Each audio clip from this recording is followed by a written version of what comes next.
No Rio Grande do Sul, com o retorno do tempo um pouco mais seco do que das últimas semanas, os trabalhos de plantio das culturas de inverno puderam ser retomados. A canola, cevada e aveia estão com o plantio praticamente finalizado por lá, restando apenas algumas áreas para serem implantadas.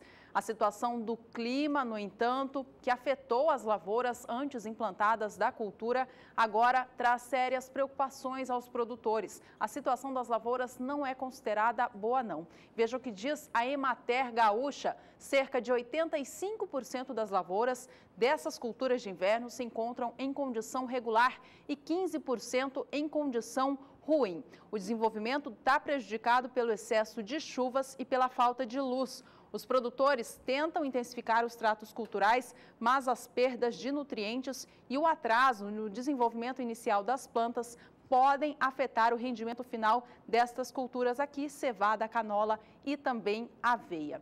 Apesar da melhora do clima, hoje em dia o prejuízo já foi feito. Teve produtor que desistiu de cultivar essas culturas de inverno. Teve gente também que foi em negociação com o mercado para tentar devolver os insumos comprados para esta safra. Além disso, aqueles produtores que chegaram a fazer o plantio tiveram de acionar o seguro agrícola. Bom, vamos saber agora com a Nadiara, então, da SOMAR Meteorologia, como que o clima se comporta por lá nestes próximos dias, se ele vai se firmar mais seco.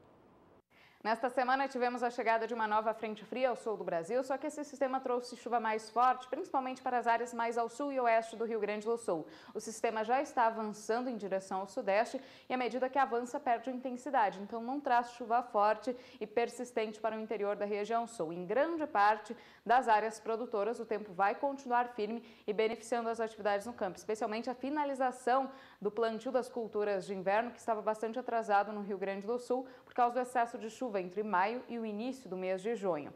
Agora, para esses próximos dias, a tendência é de tempo mais seco, então a umidade no solo deve continuar em declínio. A gente vem acompanhando que nesses últimos dias a umidade já caiu um pouco, chega em torno de 70%, até 60% nesta área mais clara, por causa desse tempo mais seco. E agora, com a continuidade do tempo seco em boa parte do interior da região sul, pelo menos até o dia 5 do mês de julho, a tendência é que a umidade caia ainda mais, mas não deve atingir níveis críticos, já que a temperatura vai ficar mais baixa nesses próximos dias, então dificulta o declínio acelerado da umidade do solo.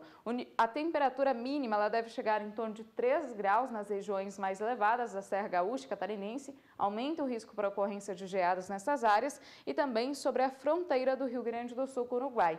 Nas demais regiões, apesar do aumento do frio, as temperaturas ficam abaixo de 10 graus em boa parte dos 3 estados, o risco para geada é menor. Então, não há previsão para geadas fortes em áreas produtoras nesses próximos períodos. No decorrer do segundo período, do dia 6 ao dia 7 de julho, a chuva retorna para boa parte do sul do Brasil. Só que será uma chuva de baixo acumulado, que não deve trazer transtornos, mas deve manter o solo mais úmido para o desenvolvimento das culturas de inverno.